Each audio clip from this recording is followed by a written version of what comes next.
Hello and welcome back. In this video, we're going to walk through the modeling of the part from example 1 in lab lesson 1B.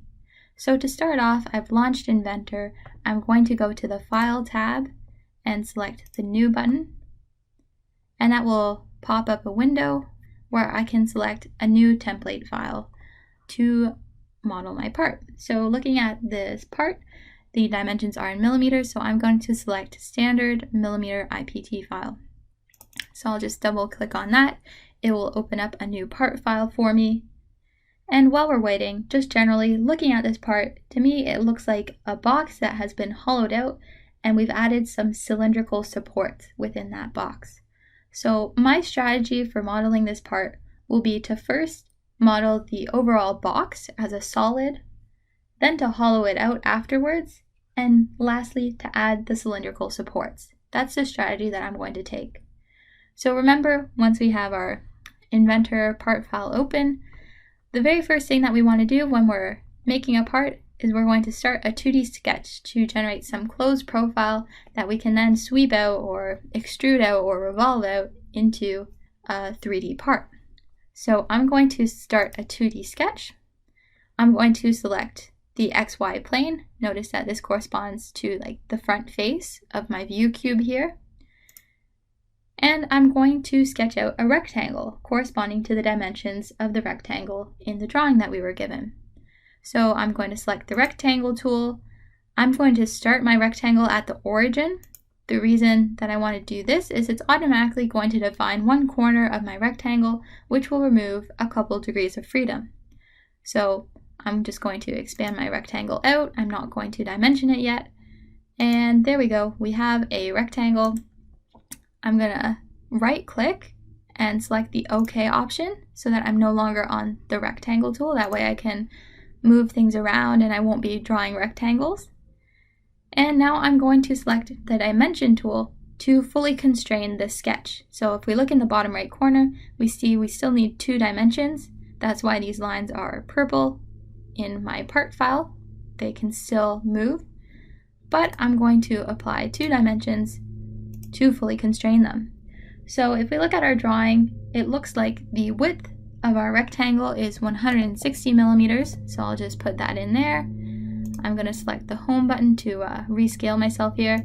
And then the height of our rectangle looks to be 70 millimeters. So I'll put that in as well. And now you'll see all of the lines have gone black. And if we look in the bottom right corner, it says fully constrained. So we have our fully constrained and completed sketch.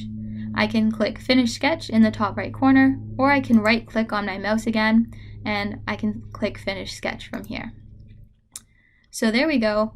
My Inventor has zoomed in strangely, so I'm just going to select the Home button to rescale everything and get the sketch in the middle of the page here in the drawing area.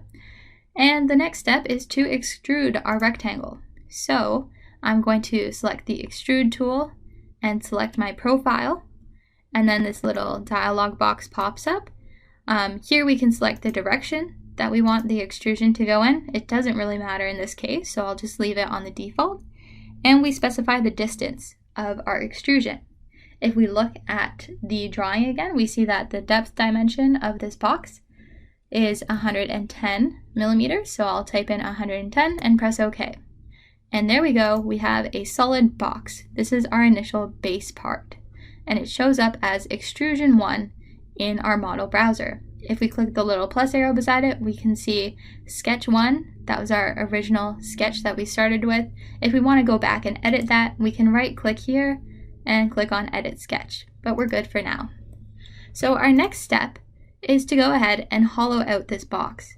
So I'm going to create another sketch. I could either sketch on the front surface of our part or the right surface of our part. I'll just pick the right surface for now. And again, I am going to create another rectangle. So notice how when I'm sketching a rectangle, you can see the cursor snap to the current edge of our part. And that's really handy because again, that's going to remove degrees of freedom for us. So I'll just make a rectangle that looks generally the right size. And then I'm going to right click, click OK, and then I'm going to go ahead and select the dimension tool again. So we still have 3 lines that are purple, meaning they're not fully constrained. And we can see in the bottom right corner here, we need 3 dimensions still. So if we look at our drawing, we can see that the thickness of the hollowed out box is supposed to be 10 millimeters all around. So I'm going to dimension this thickness to be 10 millimeters. And I'm going to repeat the process here. So this is going to be another 10 millimeters as the top thickness of our hollowed out box. And the bottom thickness is also 10 millimeters. So there's lots of ways that you could do this. We could have dimensioned the height and the width of our rectangle as well, but either works. So now you can see that all the lines have turned black. If we look in the bottom, our sketch is fully constrained again. So I can finish the sketch now. And now we want to cut this material away from our box. To do that, we can use the extrude tool. So before we use the extrude tool to generate a 3D part, now we want to use it to remove material instead of adding it. So you'll notice when I select the extrude tool and I click on our profile, we get the extrusion moving out from our shape where we're adding material, but we actually want to cut away material instead. So there is an option in this little dialog box to change the operation from join, which is adding material, to cut.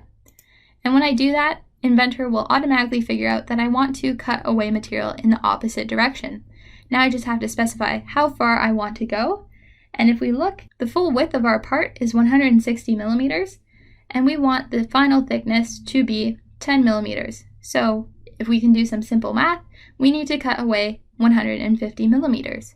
So I could specify 150 as distance A for this extrusion, or if I'm lazy and I don't want to do math, I could always specify 160 minus 10, and Inventor will automatically do that arithmetic for us. So that can be a handy feature as well.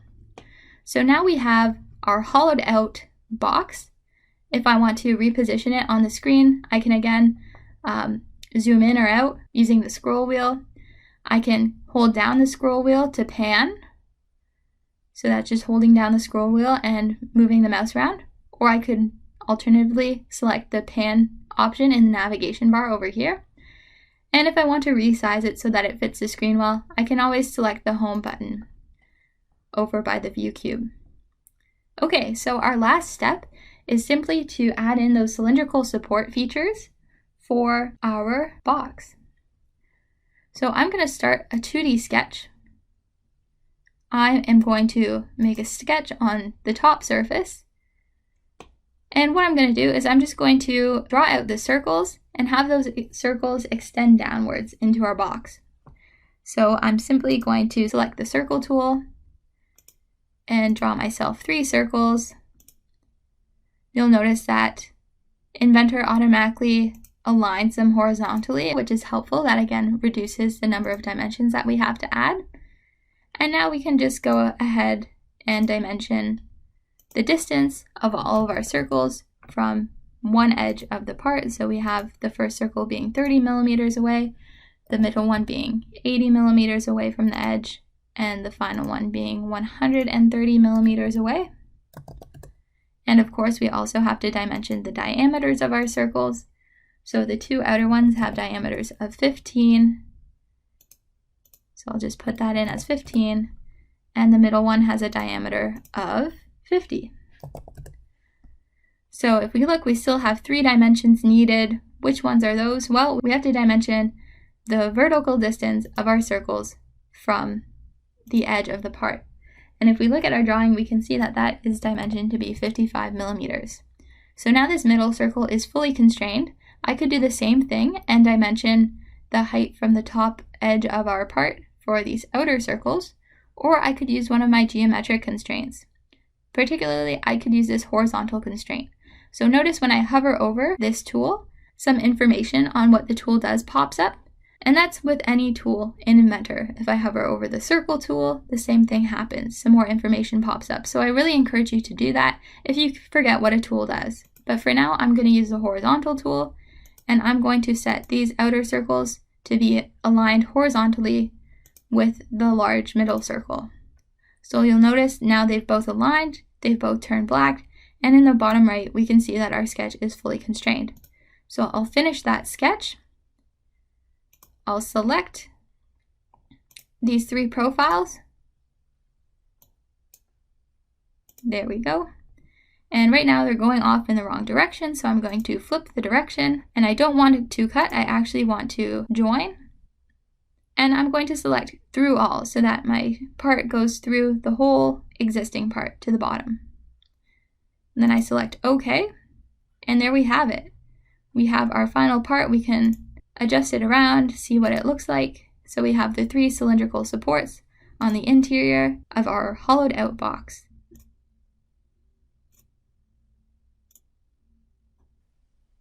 Note that we could also go to the View tab if we'd like to change our visual style. Right now we're on Shaded with Edges, but we could change it to Shaded with Hidden Edges if we want to see something that looks like the isometric drawing that we were originally given.